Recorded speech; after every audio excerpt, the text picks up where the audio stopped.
আসসালামু আলাইকুম, স্বাগত জানাচ্ছি আরটিভির দুপুরের সংবাদে। আপনাদের সাথে আছি আমি পারভিন মিতু। আসিয়ার নিথর চোখে যে আতঙ্ক জমেছিল, হিমশীতল লাশবাহী গাড়িতে রামিসার আতখোলা চোখের ভাষা যেন একই সুতোয় গাঁথা। নাম বদলেছে, সময় বদলেছে, কিন্তু বদলায়নি রাষ্ট্রের নীরবতা, যেখানে বিচারহীনতা এক অদৃশ্য গোলকধাঁধা। কেবল প্রতিদিন বিচারহীনতার দীর্ঘ অন্ধকার করিডোরে হারিয়ে যাওয়া অসংখ্য শিশুর প্রতিধ্বনি শুনি। প্রশ্ন, আর কত ছোট্ট কফিন দেখলে বিবেক জাগবে রাষ্ট্রের? শাকিলা করিমের প্রতিবেদন। সালটা 2025। 5 মার্চ রাতে মাগুরার শ্রীপুরে বোনের বাড়িতে বেড়াতে গিয়ে তারই শ্বশুর হিটু শেখের পৈশাচিক লালসার শিকারে মৃত্যু হয় 8 বছরের ছোট্ট আসিয়ার। এ হত্যাকাণ্ডে আসামির ফাঁসির রায় হলেও আটকে আছে আপিল বিভাগে। চলতি বছরের 6 মে সিলেটের জালালাবাদে 4 বছরের শিশু ফাহিমা আক্তারকে ধর্ষণের পর গলা টিপে হত্যা করে দূর সম্পর্কের চাচা জাকির। আদালতে স্বীকারোক্তিমূলক জবানবন্দির পর কারাগারে থাকলেও এখনো হয়নি চার্জশিট। এরপর 14 মে ঠাকুরগাঁওয়ের রানী সংকৈলে ধর্ষণের পর হত্যার শিকার লামিয়ার বয়সও 4। মূল অপরাধী নবম শ্রেণীর শিক্ষার্থী মুরসালিন কিশোর হওয়ায় তার ঠিকানা রাজশাহীর শিশু সংশোধনাগার। দুদিন পরই মুন্সিগঞ্জের সিরাজদি খান থেকে 10 বছরের আরেক আসিয়ার মৃত্যুর খবর আসে। হতদরিদ্র পরিবারের আসিয়া বিকৃত লালসার বলি সৎমামা রাজা মিয়ার। তিনিও দায় স্বীকার করে মুন্সিগঞ্জ কারাগারে। সবশেষ 19 মে পল্লবীর 8 বছরের রামিসা হত্যাকাণ্ড সব নৃশংসতাকে ছাপিয়ে কাঁদিয়েছে পুরো দেশ। ঘাতক সোহেল ও তার স্ত্রীও গ্রেপ্তার। স্বীকারোক্তিমূলক জবানবন্দি দিয়ে তারা এখন কারাগারে। এমন পরিস্থিতিতে সন্তানের জীবনের নিরাপত্তা নিয়ে এখন চরম উদ্বিগ্ন অভিভাবকরা। আমি 4টা কন্যা সন্তানের মা। আমি সারাদিন খুব আতঙ্কিততে থাকি আমার বাচ্চাদেরকে নিয়ে। আজকে আমি আমার বাচ্চাটাকে বুকে নিয়ে ঘুমাচ্ছি, আমি আমার সন্তানকে। কালকে যদি আমার এই সন্তানটা না থাকে, তার যদি যে বাবা মা তার সন্তানের লাশ পাইছে, তার কেমন লাগতেছে। বিশেষজ্ঞরা বলছেন, এমন ঘটনায় শাস্তি কার্যকরের দীর্ঘসূত্রিতা হলে জনগণের আরও আস্থা হারাবে রাষ্ট্র। দৃষ্টান্তমূলক শাস্তি 3 মাসের ভিতর এক্সিকিউশনের মাধ্যমে করা উচিত। শুধু আপনি 3 মাসের ভিতর ট্রায়াল সম্পন্ন করে ফাঁসির আদেশ দিয়ে বসে থাকবেন বছরের পর বছর, আমার এই দুর্বৃত্ত আমার টাকায় জেলখানায় খাবে, এটা তো হতে পারে না। আমি সিনিয়র আইনজীবী, আমিও তো মনে করি বিচার হচ্ছে না, বিচার হয় না, এক্সিকিউশন হয় না, কোনো না কোনোভাবে তারা বেরিয়ে যায়। আর আমাদের বাজে বন্দোবস্তের কথা কোর্ট কাছারিতে প্রচলিত আছে। তবে শিশুদের নিরাপত্তায় বাবা মায়ের সতর্কতা সহ সচেতনতা বাড়ানো জরুরি বলছে পুলিশ। সমাজের চরম অধঃপতনের একটা চিত্র এটা। মেয়ে শিশু হোক ছেলে শিশু, তাকে সর্বোচ্চ চেষ্টা করতে হবে তাকে নজরদারির মধ্যে। এগুলি প্রতিরোধের জন্য সমন্বিত উদ্যোগ প্রয়োজন। সরকারের সকল ডিপার্টমেন্ট, এনজিও এবং আপনাদের গণমাধ্যমের একটা বড় ভূমিকা আছে। একজন মনোরোগ বিশেষজ্ঞের মতে ভয়াবহ এমন অপরাধের পেছনে বড় কারণ মাদকাসক্তি ও নৈতিক অবক্ষয়। ক্রাইম পেট্রোল বা এই টাইপের অনেক সিরিয়াল কিলিং, এই জিনিসগুলো এখন কিন্তু অনেক রকমের জনপ্রিয়। এই বিষয়গুলো কিন্তু আমাদের এক ধরনের বলবো যে সংবেদনশীলতাটা কমে গেছে। আমাদের নৈতিক জায়গাটা ছোটবেলা থেকেই তৈরি হয়, আমাদের ধর্মীয় মূল্যবোধ, পারিবারিক মূল্যবোধ, এই বিষয়টার সাথে আমাদের তৈরি হয়। কোনো একটা ব্যক্তির এই দুটা বাধা, অর্থাৎ তার এই কনশাস অ্যাওয়ারনেস থাকার পরও তার এই বিষয়টাতে অ্যাওয়ারনেসটা কমে যেতে পারে যদি তার মাদকাসক্ত হয়। শিশুদের প্রতি এমন বিভৎস আচরণের বিচার কার্যকরে রাষ্ট্র কতটা সফল হবে, এখন সেটাই দেখার পালা। শাকিলা করিম, আরটিভি, ঢাকা। শিশু রামিসাকে ধর্ষণ ও নৃশংসভাবে হত্যার প্রতিবাদে ও দ্রুত বিচারের দাবিতে পল্লবীতে মানববন্ধন অনুষ্ঠিত হয়েছে। বিভিন্ন সামাজিক সংগঠন ও এলাকাবাসী রামিসার বাসার সামনে মানববন্ধন করেন। বক্তারা রামিসার খুনির দ্রুত ফাঁসির কার্যকরের দাবি জানান। একই সঙ্গে দেশের আনাচে কানাচে যেসব হত্যাকাণ্ড, ধর্ষণ ও শিশু হত্যা হয়, সেসব ঘটনার অপরাধীকে দ্রুত সময়ের মধ্যে গ্রেপ্তার ও আইনের আওতায় আনার দাবি জানানো হয়।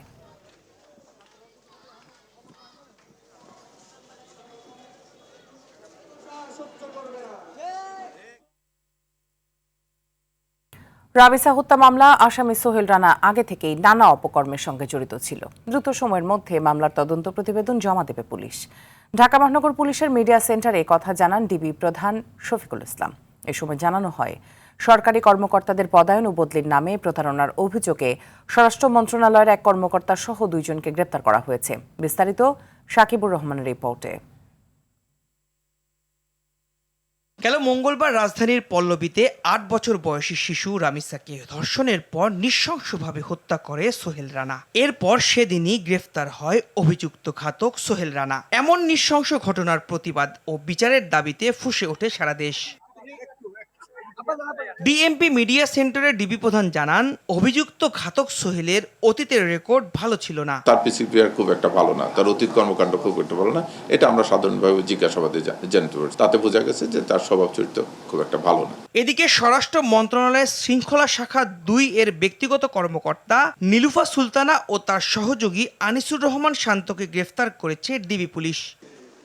তাদের মোবাইল ফোনের ফরেনসিক রিপোর্টের পর জানা যাবে কতজন এখন পর্যন্ত তাদের থেকে টাকার মাধ্যমে সরকারি চাকুরিতে বদলি হয়েছে।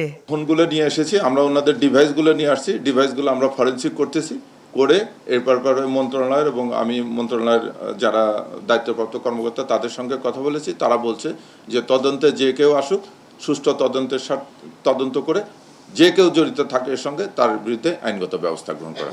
এছাড়া এই প্রতারক চক্র বিভিন্ন সাধারণ ও রাজনৈতিক ব্যক্তিবর্গের নিকট গুরুত্বপূর্ণ কমিটি ও পদে পদায়নের প্রতিশ্রুতি প্রদান করে প্রতারিত করছে।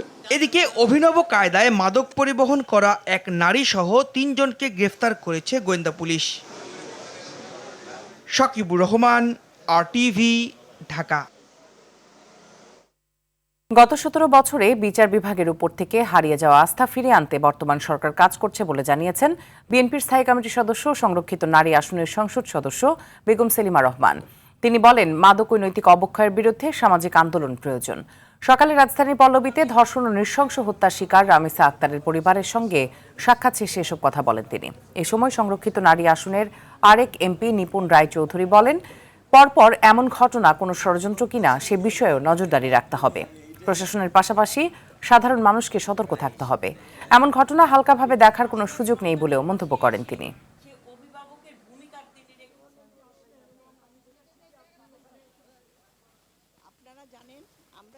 বিচারহীনতার আস্থা যে নষ্ট হয়েছে, এটা গত 17 বছরের থেকে আমাদের এই বিচারহীনতার আস্থা নষ্ট হয়েছে। আমরা চেষ্টা করছি সেই বিচার বিভাগে যেন জনগণের ভরসা থাকে, আস্থা থাকে, সেই লক্ষ্যে কিন্তু প্রধানমন্ত্রী কাজ করে যাচ্ছে। চট্টগ্রাম নগরের বাকলিয়ায় 4 বছরের শিশু ধর্ষণ চেষ্টার ঘটনায় আটক করা ব্যক্তিকে আজ আদালতে তোলা হবে। এর আগে অভিযুক্ত ব্যক্তিকে জনতার হাতে তুলে দেওয়ার দাবিতে পুলিশের গাড়ি ঘেরাও করে বিক্ষোভ করেছেন স্থানীয়রা। এক পর্যায়ে পুলিশের গাড়িতে আগুন দেয় বিক্ষুব্ধ জনতা। পরিস্থিতি নিয়ন্ত্রণে আনতে পুলিশ গুলি ছুড়লে 2 সাংবাদিক সহ 4 জন আহত হন। বাকলিয়া থানার ভারপ্রাপ্ত কর্মকর্তা মোহাম্মদ সোলাইমান বলেন, অভিযোগ পাওয়ার পরেই পুলিশ অভিযুক্তকে আটক করেছে। শিশুটিকে মেডিকেল পরীক্ষার জন্য হাসপাতালে পাঠানো হয়েছে। সিলেটে ভয়ঙ্কর রূপ ধারণ করেছে হাম। একদিনে হামের উপসর্গ নিয়ে আরও 5 শিশুর মৃত্যু হয়েছে। এ নিয়ে সিলেট বিভাগে মৃতের সংখ্যা দাঁড়িয়েছে 47 জনে। বর্তমানে সিলেট বিভাগের বিভিন্ন হাসপাতালে হামের উপসর্গ নিয়ে চিকিৎসাধীন আছে মোট 283 জন রোগী। গত 24 ঘন্টায় ল্যাবরেটরি পরীক্ষায় নতুন কোনো রোগী শনাক্ত না হলেও এ সময় 74 জন সন্দেহভাজন রোগী বিভিন্ন হাসপাতালে ভর্তি হয়েছেন।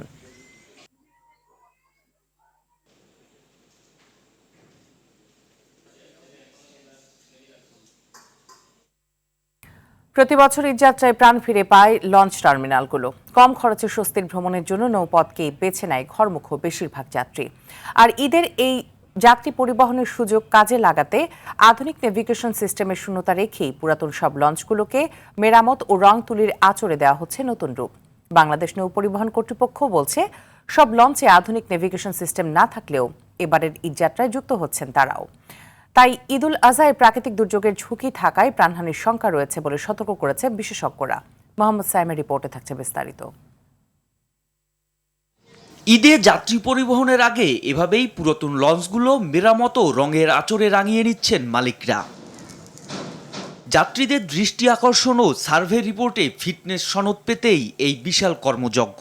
এই তারিখ অনুযায়ী মানে ঈদও এসে যায়, তাই বছরে যখন সার্ভে হয় তার আগে আমাদের প্লেনের মান দেখতে হয়, সব কিছু দেখতে হয়, এই জন্য কাজকর্ম শুরু।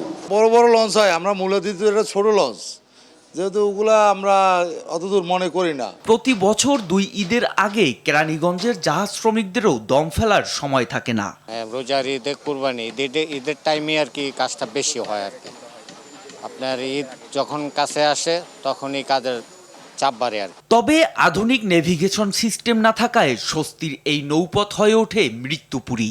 ঈদুল ফিতরে ভোলাগামী লঞ্চের যাত্রীদের এই আর্তনাদের ভিডিও সংবাদ মাধ্যমে আলোচনায় এলেও আধুনিক নেভিগেশন নিয়ে কোনো পরিকল্পনাই নেই নৌ পরিবহন কর্তৃপক্ষের। নর্মাল সময়ে 50-ষাটটা লঞ্চ চলে, আমাদের সর্বোচ্চ 130-135টা লঞ্চ চলে। এবার আমাদের নেভিগেশনের কথা বলতেছেন, আধুনিক সিস্টেম সবগুলোর মধ্যে নাই, সেটা ঠিক। তো সেটা করার জন্য আমাদের নিরাপত্তা ব্যবস্থা কাজ করতেছে। এবারের ঈদযাত্রাকে নৌপথে পশুবাহী ট্রলারও প্রাকৃতিক দুর্যোগের কারণে বেশি ঝুঁকিপূর্ণ বলে সতর্ক করেছেন বিশেষজ্ঞরা। দুর্যোগপূর্ণ আবহাওয়াতে তাদের কিন্তু এখানে জিপিএস থাকার কথা, যাতে করে আশেপাশে নৌযানগুলো তারা দেখতে পারে। কিন্তু এই জিপিএস এর কথা যদিও আইনে বলা আছে, আপনি যতগুলি সদরঘাট থেকে লঞ্চগুলি ছাড়ে কয়টা লঞ্চে আসলে এই জিপিএস বসানো আছে সেটা আগে দেখতে হবে। আইনে যে কথাগুলি বলা আছে ভালো ভালো কথা বলা আছে, কিন্তু এটা কাগজে কলমে যদি থাকে তাহলে তো পরিবর্তন হবে না, আইনগুলি তো প্রয়োগ করতে হবে। আমরা যেটা দেখি আসলে পুরো পরিবহন খাতেই যখনই আপনি আইন প্রয়োগ করতে চান আপনি অসহায় হয়ে পড়ছেন, দুর্বল হয়ে পড়ছেন। বলছেন নৌপথে আধুনিক নেভিগেশনের অভাব রেখে কোনো উদ্যোগই সফল হবে না। ঈদের ঠিক আগ মুহূর্তে লঞ্চগুলো মেরামত করছেন লঞ্চ মালিকরা, সাথে রং তুলির আঁচড়ে যাত্রীদের দৃষ্টি আকর্ষণের চেষ্টাও রয়েছে। তবে এবারের ঈদে বাড়তি ভাড়ার আগের সেই বিড়ম্বনার সাথে যুক্ত হচ্ছে প্রাকৃতিক দুর্যোগ। তাই সরকারের সংশ্লিষ্ট দপ্তরগুলোকে বিশেষ নজরদারি রাখার পরামর্শ দিয়েছেন বিশেষজ্ঞরা। মোহাম্মদ সায়েম, RTV, ঢাকা। ঈদযাত্রাকে কেন্দ্র করে মানিকগঞ্জের পাটুরিয়া দৌলদিয়া ফেরিঘাটে যাত্রী ভোগান্তি বাড়তে পারে। পদ্মার ভাঙনে একটি লঞ্চঘাট নদীগর্ভে বিলীন হয়ে যাওয়ার 10 মাসেও পুনর্নির্মাণ করা হয়নি। অস্থায়ীভাবে দুটি ঘাট নির্মাণ করা হলেও ঢাল বেশি হওয়ায় সড়কে উঠতে ভোগান্তি পোহাতে হয় যাত্রীদেরকে। এতে অতিরিক্ত যাত্রী চাপে ভোগান্তি বাড়ার শঙ্কা চালক ও যাত্রীদের। মানিকগঞ্জ প্রতিনিধি আফ্রিদি আহমেদের পাঠানো তথ্যচিত্রে বিস্তারিত জানাচ্ছেন সাকিব আল হাসান। দৌলতদিয়ার 3 নম্বর ফেরিঘাটে গত 25শে মার্চ বুধবার বিকেল 5:15টার দিকে কুষ্টিয়ার কুমারখালী থেকে ছেড়ে আসা একটি বাস পন্টুনে ওঠার সময় এভাবেই পড়ে যায় পদ্মা নদীতে। এ ঘটনায় উদ্ধার করা হয় 26 জনের মরদেহ। রেলিংবিহীন অরক্ষিত পন্টুন, ঢালু ও খানাখন্দে ভরা সংযোগ সড়ক, ফেরিতে আগে উঠতে যানবাহনগুলোর প্রতিযোগিতা এবং অব্যবস্থাপনার কারণে পাটুরিয়া দৌলতদিয়া ফেরিঘাটে প্রায়ই ঘটছে মর্মান্তিক দুর্ঘটনা। গত বছরের জুলাইয়ে নদীগর্ভে বিলীন হয়ে যায় একটি লঞ্চ ঘাট। প্রায় 10 মাসেও নির্মাণ করা যায়নি ঘাটটি। অস্থায়ীভাবে দুটি ঘাট নির্মাণ করা হলেও সড়ক থেকে পন্টুন অতিরিক্ত ঢালু হওয়ায় বেশ ভোগান্তি পোহাতে হয় যাত্রীদেরকে। ফেরির সংখ্যা বাড়ানোর পাশাপাশি ঘাট ব্যবস্থাপনা ঠিক রাখার দাবি জানিয়েছেন চালক ও যাত্রীরা। ঈদের আগে অনেক যাত্রীরা এখান দিয়ে যাতায়াত করবে, এখন যে অবস্থা আছে অনেক ঝুঁকিপূর্ণ অবস্থায় আছে। ডালটা খারার জন্য আমাদের এক্সেল, টেল কাউন, কাটিং শেপ এগুলো অনেক সময় ভাঙা ক্ষতিগ্রস্ত। ঘাটের জাম না থাকলে আমাদের সুবিধা হয়। প্রচুর ধুলো আর খাড়া তো আছেই, খাড়ার জন্য তো সমস্যা হবে। ঈদযাত্রা নির্বিঘ্ন করতে পর্যাপ্ত প্রস্তুতি নেওয়া হয়েছে বলছেন এই কর্মকর্তা। আসন্ন পবিত্র ঈদুল আজহায় পাটুরিয়া দৌলতদিয়া নৌ রুটে 18টি ফেরি এবং আরিচা কাজিরাট নৌ রুটে 5টি ফেরি দিয়ে আমরা ঈদ সার্ভিস পরিচালনা করতে যাচ্ছি। আমাদের যে পন্টুনগুলা এগুলি মেরামত কাজ সম্পন্ন হয়েছে। ঈদকে সামনে রেখে পাটুরিয়া দৌলতদিয়া নৌ রুটে প্রস্তুত রাখা হয়েছে 18টি ফেরি ও 17টি লঞ্চ।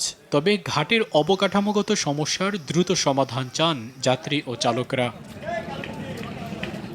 সাকিব আল হাসান, RTV। রাজধানীর কোরবানির পশুর হাটগুলো পুরোপুরি জমে না উঠলেও সব প্রস্তুতি সম্পন্ন হয়েছে। এরই মধ্যে বাজারে ক্রেতারা আসতে শুরু করেছে। সড়কে বিড়ম্বনা এড়াতে ও সুবিধাজনক জায়গা পেতে দেশের বিভিন্ন স্থান থেকে কোরবানির পশু নিয়ে গাবতলী ও তেজগাঁও পলিটেকনিক মাঠ সহ রাজধানীর পশুর হাটগুলোতে এসেছেন ব্যাপারীরা। এবছর ভারতীয় গরুর আধিপত্য না থাকায় ভালো দামের আশা করছেন তারা। তবে ইজারাদাররা সড়ক বন্ধ করে হাট বসানোয় যান চলাচল বন্ধ রয়েছে কলোনি বাজারের সামনের সড়ক সহ আশপাশের সড়কগুলো। প্রতিবারের মতো এবারও কোরবানির পশুর দামে হাসিল ধরা হয়েছে 5% টাকা।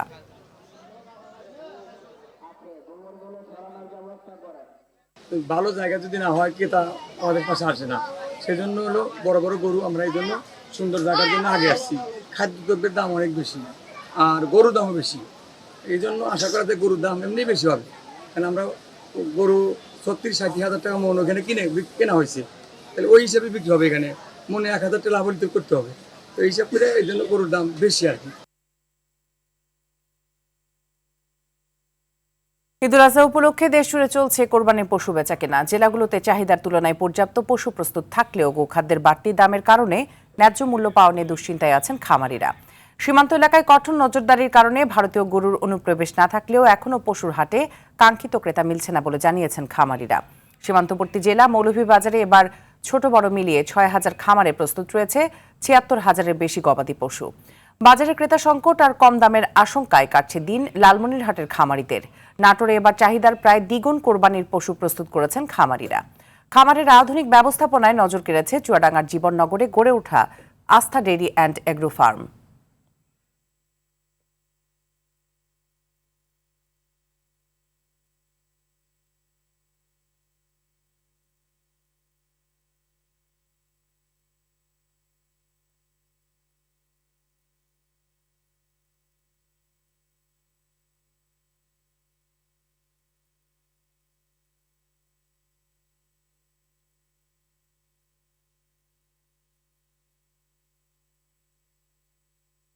পশুরহাটের খবর জানাতে রাজধানী তেজগাঁও থেকে সরাসরি যুক্ত হচ্ছেন সহকর্মী মোহাম্মদ সায়েম। সায়েম, হাটে পশু কেমন দেখছেন আর বেচাকেনা শুরু হয়েছে কিনা জানাবেন।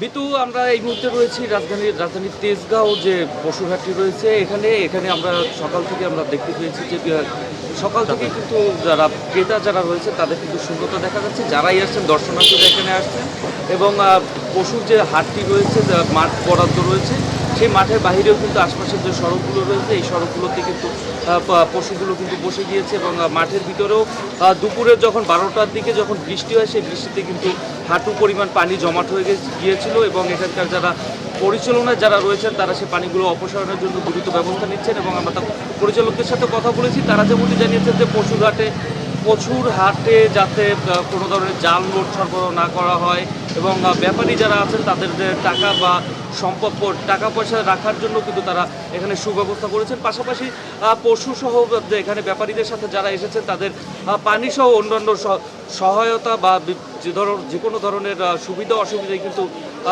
ইজারাদার কিন্তু সর্বোত্তম তাদের জন্য কিন্তু কাজ করে যাচ্ছে বলে আমাদেরকে জানিয়েছেন এবং ব্যাপারী এবং ক্রেতা যারা রয়েছেন তাদের সাথে কথা বলে আমরা যেটা জানতে পেরেছি যে গেল বছরের তুলনায় এবছর দাম কিন্তু গেল বছরের মতোই থাকবে, যদিও ভারতীয় গরুর আধিক্য বাজারে নেই তাতেও কিন্তু এবার কোনো প্রভাব পড়বে না বলে তারা জানিয়েছেন যে দেশীয় খামারিদের কাছে কিন্তু পর্যাপ্ত পরিমাণে এবার ঈদের কোরবানির যে পশু সেটা কিন্তু রয়েছে। মিতু, এই ছিল আমার কাছে তেজগাঁও থেকে সর্বশেষ।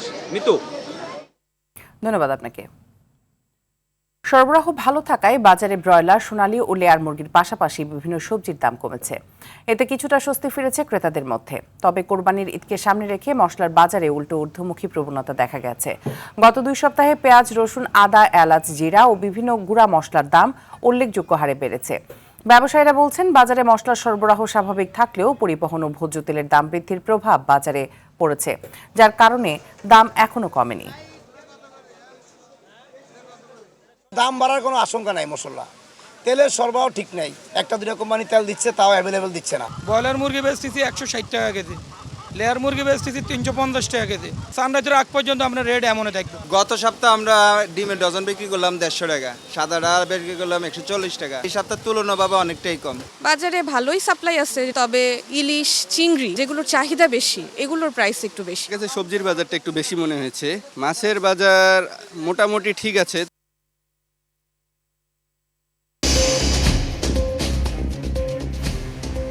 দুপুরের সংবাদ এ পর্যন্ত। জেলা সংবাদ বিকেল 4:45টায় দেখার আমন্ত্রণ রইল। ধন্যবাদ সবাইকে।